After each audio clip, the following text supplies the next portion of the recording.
Bismillahirrahmanirrahim.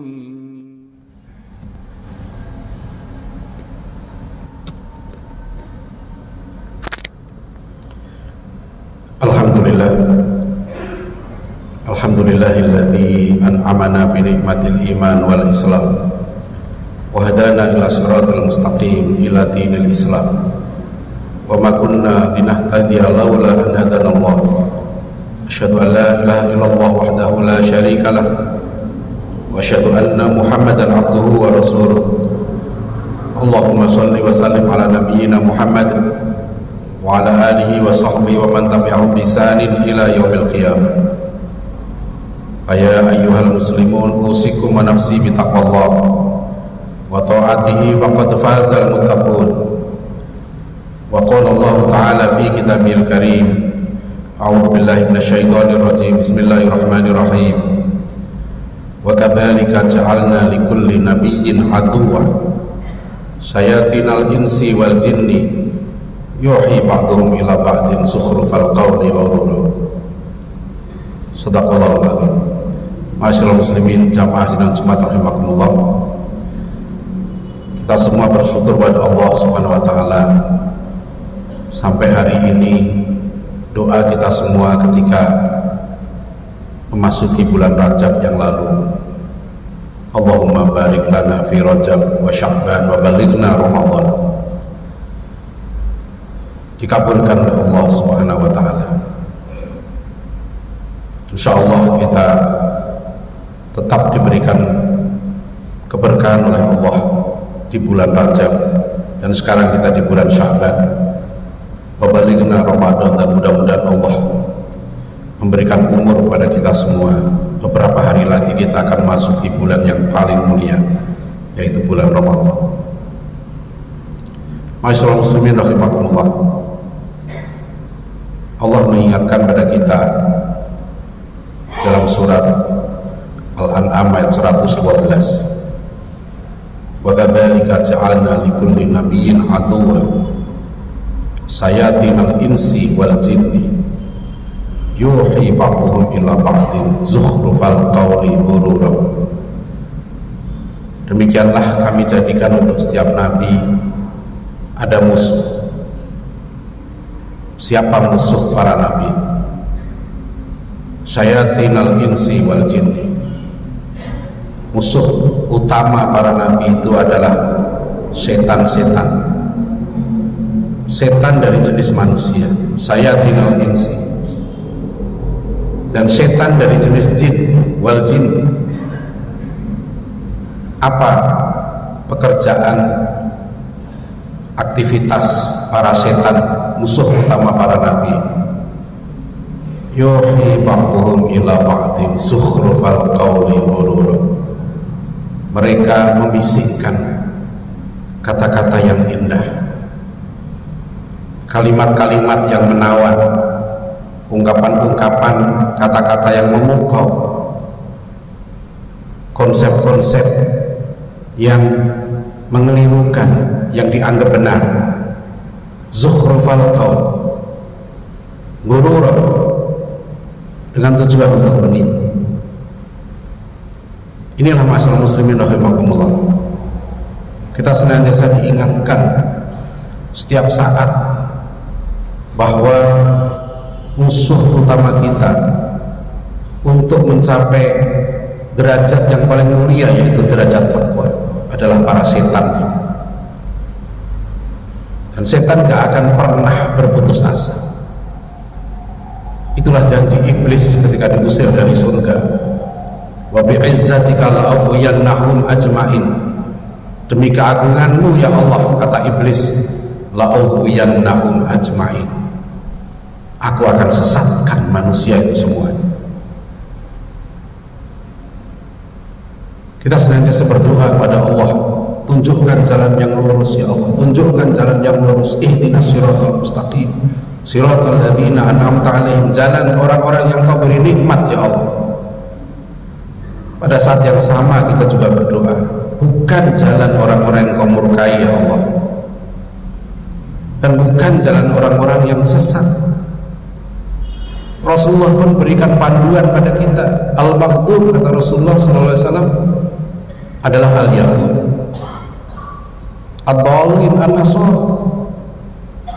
Karena pada hakikatnya yang menyesatkan kita dari jalan lurus itu dua saja, yaitu para setan dari jenis manusia dan jenis jin. Al-Yahud adalah satu contoh, satu prototipe, satu model orang-orang yang menyesatkan, via-via yang mengelirukan, yang mereka itu faham. Dalam Al-Quran banyak sekali diberikan contoh penjelasan bagaimana sifat dari kaum Yahudi.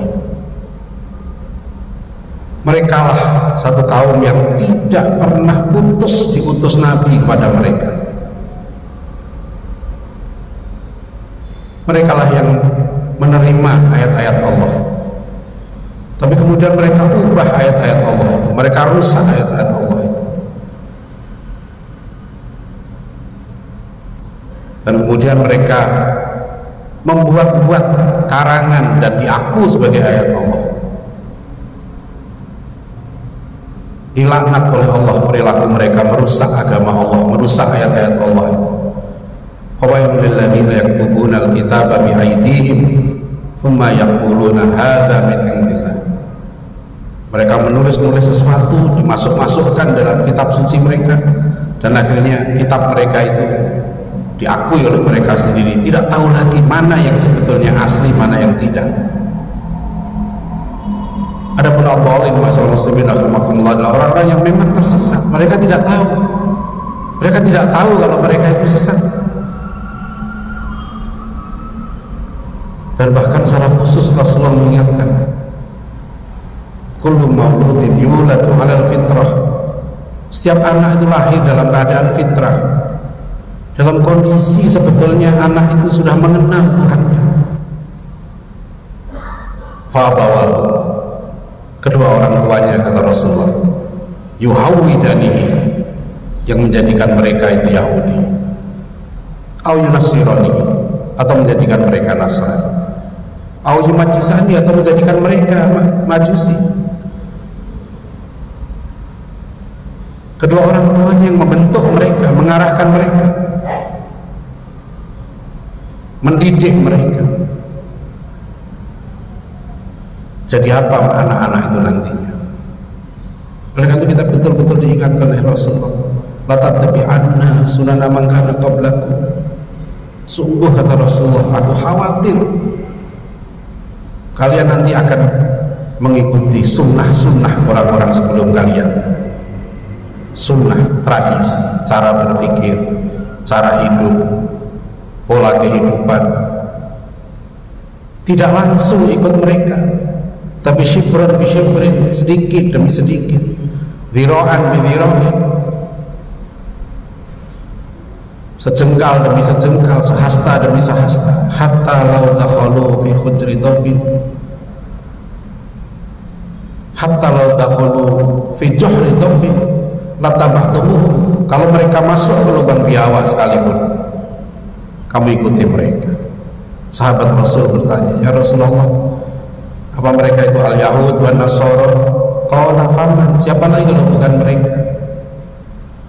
Masyaallah muslimin rahimakumullah. Begitu banyak ayat Al-Quran dan hadis dari Rasulullah yang mengingatkan bahwa suatu saat nanti umat Islam begitu banyak yang ikut-ikutan, tersesat, mengikuti jalan yang dibentuk, cara berpikir, konsep-konsep yang dibentuk oleh kaum al-Yahud dan Nasrani.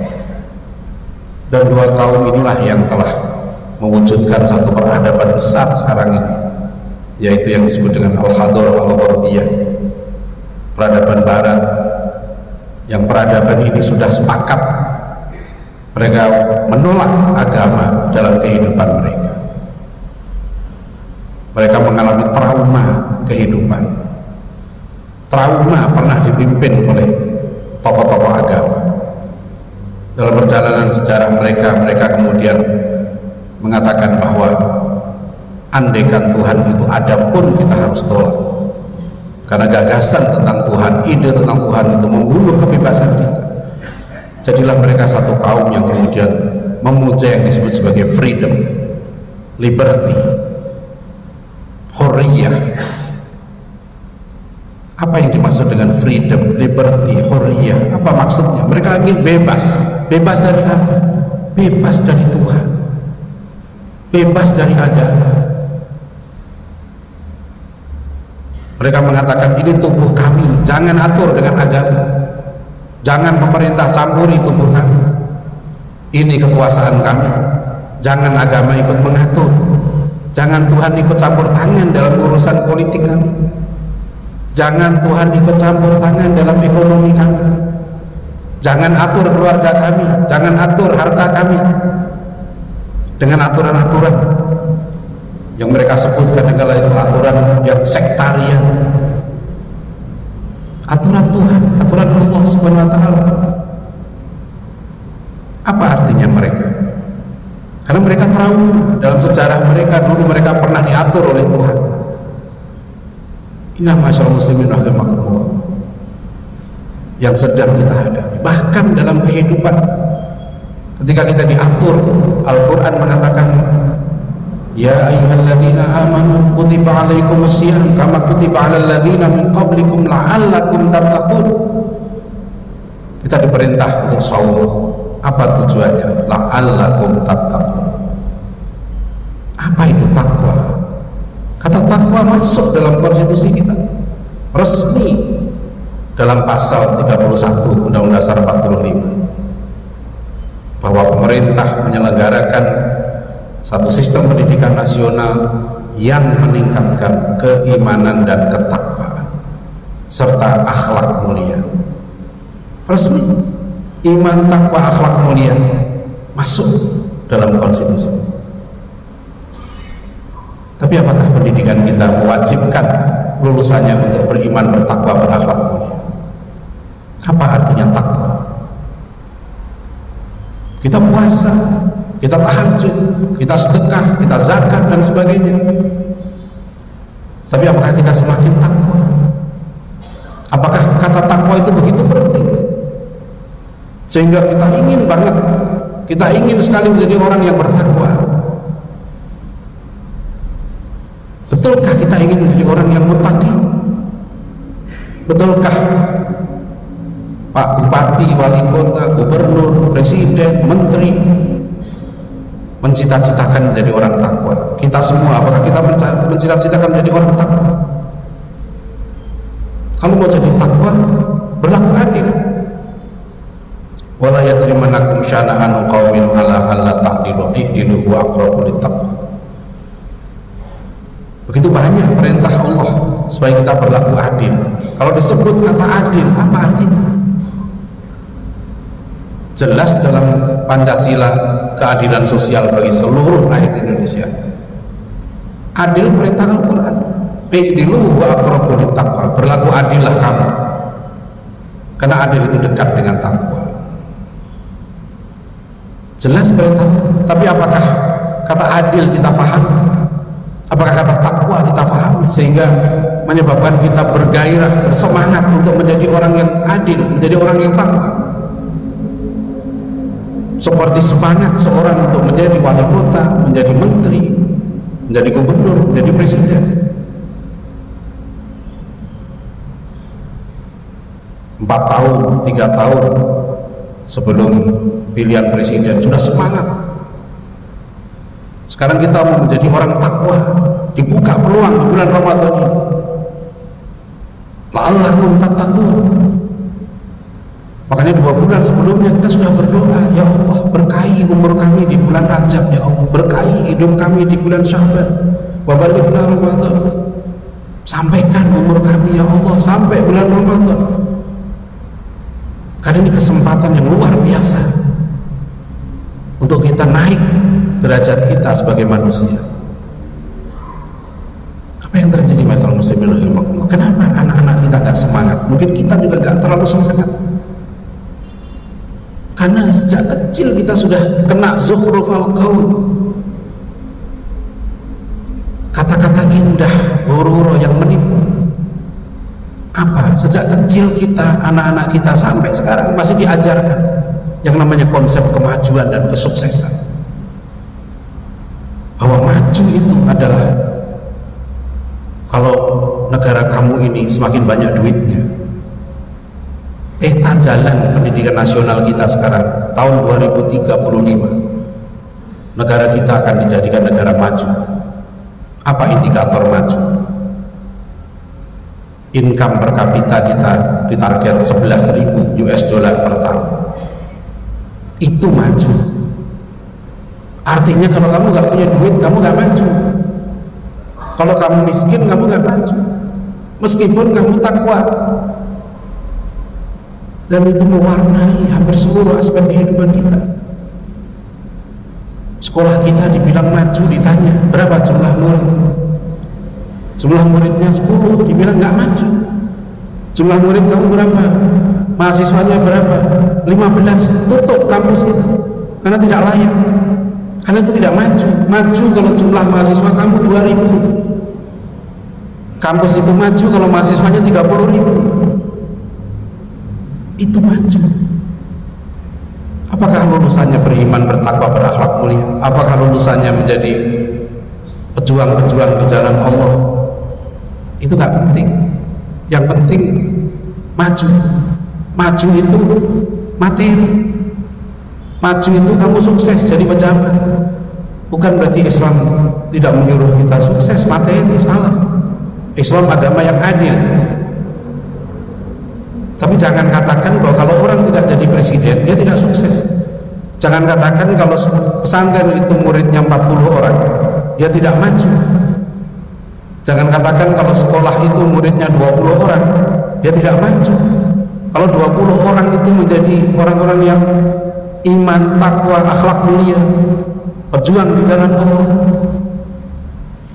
mereka menjadi singa-singa Allah, menjadi pejuang-pejuang di jalan Allah, mereka lebih baik daripada puluhan ribu orang. Mereka tidak menjadi orang-orang yang beriman, bertakwa, berakhlak mulia. Apa kriteria maju? Kita bisa tanyakan pada santri-santri kita. Kita tanya, negara paling maju mana? Hampir tidak ada yang menjawab bahwa di dunia ini negara yang paling maju dan pernah ada di dunia adalah negara Nabi Muhammad SAW. Rasulullah sebut khairun nas qarni, tsumma alladziina yalunahum, tsumma alladziina yalunahum. Sebaik-baik zaman, sebaik-baik generasi, sebaik-baik manusia itu zaman. Apa yang menyebabkan sahabat-sahabat Nabi disebut sebaik-baik manusia? Keluarga Nabi adalah sebaik-baik keluarga. Masyarakat Madinah adalah sebaik-baik masyarakat yang pernah ada. Gak tergambar, masyaallah muslimin rahimakumullah. Karena sudah dari kecil kita dicekoki bahwa yang maju itu yang materi. Padahal Rasulullah sudah menyebut puncak peradaban Islam itu ada di masa Rasulullah SAW. Itulah puncak manusia-manusia terbaik yang pernah ada. Khairun nas qarni. Kenapa mereka disebut manusia terbaik?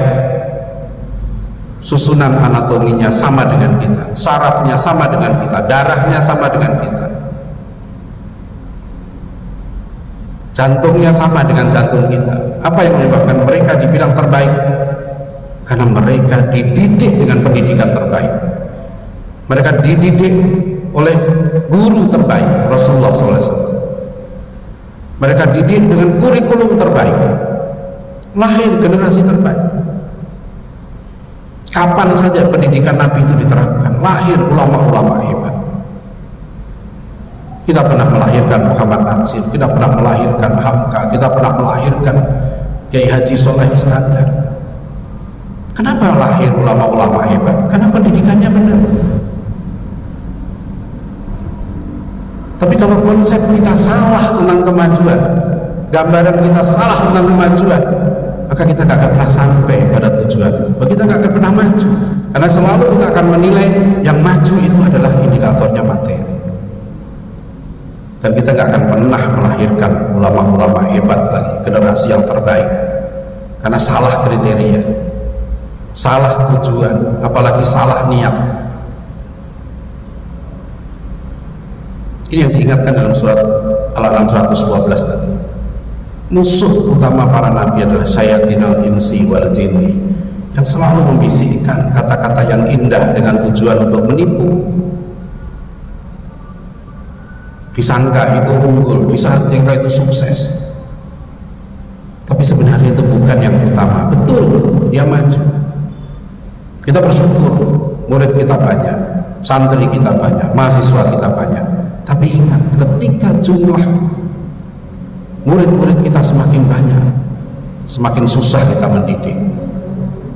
Karena mendidik seperti contohkan Rasulullah adalah menanamkan nilai-nilai keimanan, menanamkan nilai-nilai kecintaan pada ibadah, menanamkan nilai-nilai kecintaan pada perjuangan, menanamkan nilai-nilai akhlakul karimah.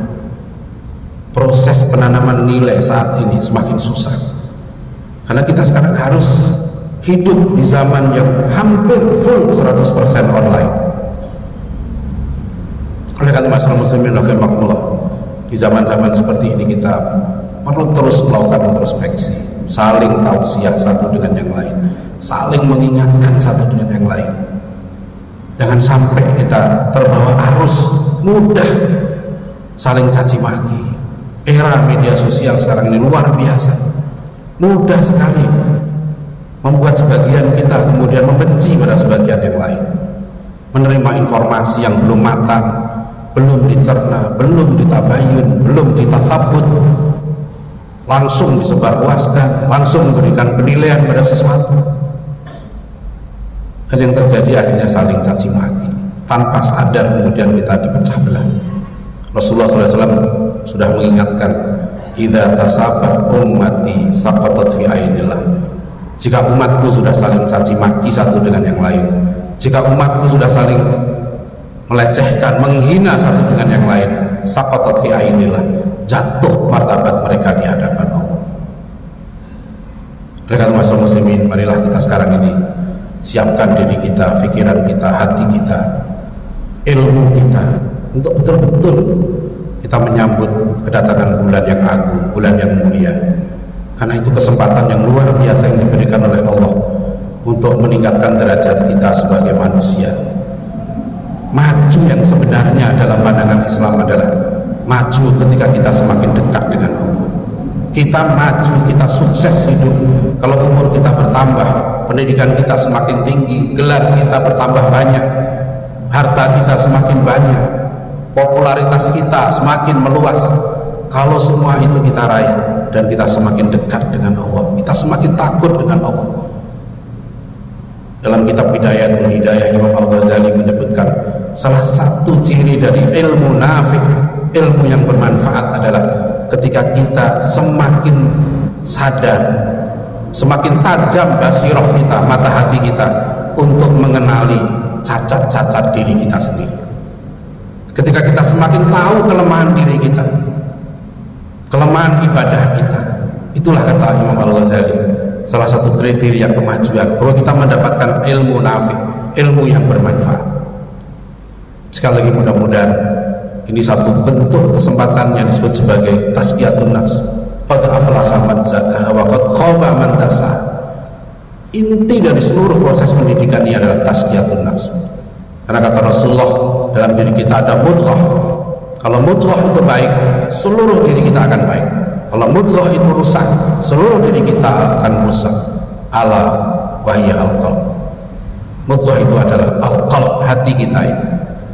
Dan di bulan Ramadan tidak, masyaallah muslimin rahimakumullah, kesempatan yang sangat baik untuk kita meraih kemajuan, meraih kesuksesan, yaitu menjadi orang-orang yang semakin bertakwa kepada Allah Subhanahu wa taala.